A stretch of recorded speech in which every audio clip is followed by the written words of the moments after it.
ரவுலா கதீஜா அகதியா பாடசாலையின் சர்வதேச அரபு மொழி தின நிகழ்வு. ஸ்கை தமிழின் செய்தி அறிக்கை.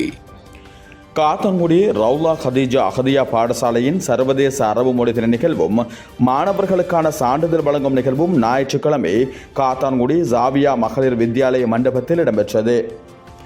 அகதியா பாடசாலையின் தலைவர் பொறியியலாளர் எம்ஐ அப்துல் ரவுஃப் தலைமையில் இடம்பெற்ற நிகழ்வில் இலங்கை அகதியா பாடசாலை மத்திய சம்மேளனத்தின் பிரதி தலைவர் ஷேக் யூஎல் ரிஃபாய் தீன் ஹாசிபி விசேட அதிதியாக கலந்து கொண்டதுடன் வைத்தியர் ஏஎல்எம் ஜலால்தீன், மௌலவி ஏஜிஎம் அமீன் ஃபலாஹி, மௌலவி எச்எம் ஷாஜஹான் ஃபலாஹி ஆகியோர் கௌரவ அதிதிகளாக கலந்து கொண்டனர்.